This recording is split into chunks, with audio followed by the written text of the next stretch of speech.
Good morning, everyone. Today is February 14th, 2016. Happy Valentine's Day, y'all. But that's not why I'm making this video today. I want to talk about my transition so far. It's going to be a part of a small series documenting the last couple days of my transition before my top surgery. And my transition so far has been pretty wonderful. I mean, I can't complain. I do a quick little like update because I tried to make videos in the past, like documenting my changes, but I felt dumb, so I didn't. But in the last 2.5 years, um, obvious physical changes have come about. My voice dropped, grew facial hair, um, body became more masculine. There was some downstairs growth. You know, everything I got excited about behind, not behind the camera. So, this is 2.5 years in. So all this stuff happened like 8 months to a year in with the squeaky voice, So I got to have my own little celebratory moments by myself or with friends. But you know, I just kind of felt weird talking about it in front of a camera because it was kind of like documenting puberty. Yeah, that's actually exactly what it is. You're documenting puberty. You're documenting all these changes that happen so that you could become your true self. And the thing about being a part of a supportive community is that people just kind of help you along the way. They wanna see you succeed. So it's nice. Like I said in my last video, my parents have not been very supportive. So I've been having to navigate a lot of heavy emotions. Um, but as the clock ticks down and my surgery comes around the corner, I'm just trying to make amends and be right with myself before I go under the knife. Um, so one thing I do want to talk about, and this is something that I always thought was weird. Okay, so misgendering. We all know it's terrible. We all know not to do it. You know, I don't look like a she, and I've been asking people since I started transitioning to not call me that. Of course, people didn't listen. But the thing is that it's one thing when you're a few months in and people are still misgendering you. Yeah, it sucks, but it's kind of expected, I guess. I don't know if that's the right word, but you kind of expect it. Um, because you get the, oh, well, that's what I know you as, and oh, it's gonna take time getting used to, and like I'm old, or just any excuse in the book to like misgender you. Whether it's malicious or whether it's not, it still sucks. So fast forward a couple years in on testosterone, when you got the facial hair, when you got the deep voice, when you're about to go and get a life affirming surgery, you're pretty much scratching your head like, what the fuck? Like, how does that even come up in your head? So my theory, especially with my family, is that they can't come to terms with the fact that I'm an adult and I'm doing things in my life that I need to do to take care of. Um, and that's hard. That's hard to explain. That's hard to deal with. I'm 25 years old. Just turned 25 years old. Been on my own since I was 16. Didn't leave my parents' house until I was 18. But things happened. And and the way I see it, and I'm not trying to sound harsh or anything, but if I was old enough at 18 to take care of my brothers while both my parents were not at home for whatever reason it was, then, and I'm not just talking about like babysitting them. I'm talking about feeding them. I'm talking about doing their homework with them. I'm talking about making sure that they didn't fail school while I was trying to graduate from high school. If I could do all that, then why at 22 years old was I not old enough to make a decision for myself?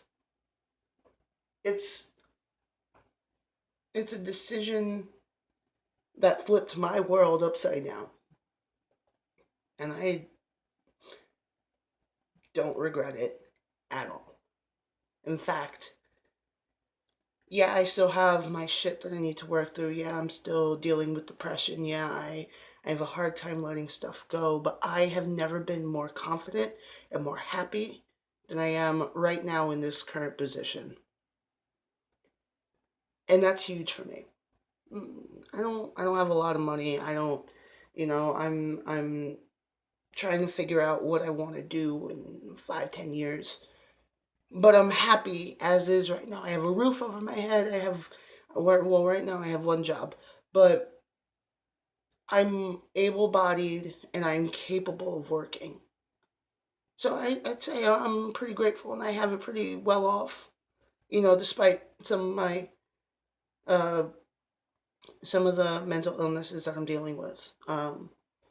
But but going back to misgendering and like people not being able to let go of who you were, it stifles you. It stifles you, and when you're trying to let go of the person who you were and people in your life aren't willing to, it makes transitioning so much harder. And I don't think that's something that they understand, because they'll say, I'm doing this, I'm saying this because I love you. I don't want you to regret this. What if you go into surgery, and what if a couple years down the road you regret this? You regret transitioning, you regret getting the surgery. My answer has always been the same. If I did not think this through 100%, I would not be doing it. No, I didn't have all the information when I first started transitioning. No, I didn't quite think of like the long-term health things when I first started transitioning, when I first started going to Whitman Walker Health. I didn't think about that. I didn't think about whether or not I should get a hysterectomy. I didn't think whether or not that was going to affect my health. I didn't think whether or not, like getting a hysterectomy would affect my hormones. I didn't think about all this stuff. But that doesn't mean that I regret transitioning. And that doesn't mean that I regret taking hormones. And I can't say anything about the surgery because the surgery is in the future. But I am going in there with 100% certainty that it's going to make me feel better. Because the hormones made me feel better. And and for people to just sit here, people that I love, people that sit and tell me that they're saying this because they love me, they want what's best for me. For them to sit there and tell me that they're worried about me, or that they don't want me, or basically they're worried about me regretting a decision that I'll make, because they don't understand.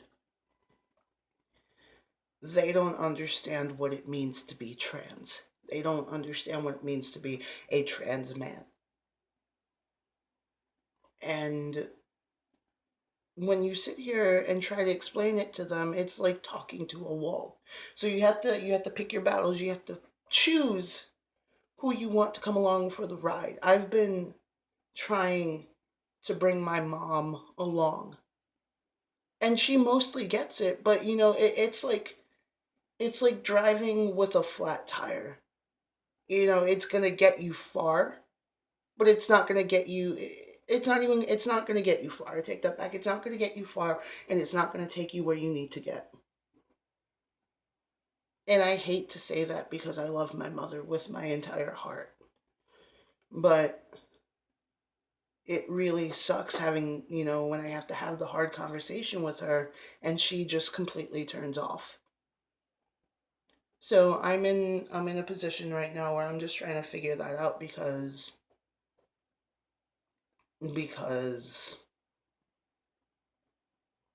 why put yourself through that, right? Right. Most people would be like, you got to let it go. You have to walk away from that, and you have to do what you need to do for yourself. And they're right. I have to do what I need to do for myself. But leaving behind people you love really hurts. So, going back, whenever anybody calls me Brittany, I cringe. Not because I hated Brittany, not because that person is no longer me, which is true. I am no longer that person. But it's because the people who see me as is, and choose to still call me Brittany, are the ones who have zero respect for me. And they are only concerned about themselves. And that's something I had to listen to my friends tell me. That was something I had to sit and listen to. I haven't been Brittany in 2 years. Two. I haven't, I've been living as a man for 2 years. I don't know any other way right now because I am so used to this. And unfortunately, in some places, it's kind of required. Luckily, I'm in DC right now, and living as the desired gender that you want to be isn't a requirement, but it's still something that helps you, especially when you're trying to navigate gender identity. And knowing that I was masculine my whole life, everything just kind of fit. Everything just made sense. But like when people do call me Brittany, I get mad, and I'm just trying to not get mad anymore because I'm realizing that they're not worth my time. They're not worth my time. I chose a name for myself. I identify as a trans man. Ultimately, that means I am a man.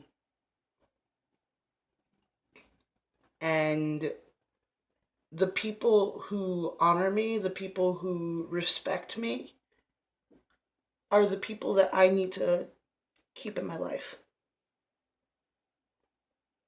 And this is kind of like a goodbye in a lot of ways, like with the surgery, the transition. I gave up. I gave up certain things to make sure that I ultimately was happy. I'm sacrificing. I'm doing a lot. And that's what I don't think they understand, is that I know what I'm doing. I know what I'm getting myself into. I'm not an idiot. I'm not a child. And my transition is my transition. And there's nothing that anybody says or does that is going to take away who I am or what I've become. I've chosen a name for myself. I've chosen a gender for myself. I've chosen a way to navigate throughout the world. And that's who I am. My name that I chose for myself is Benson Nicholas Rodriguez. I go by Benny. I'm 25 years old.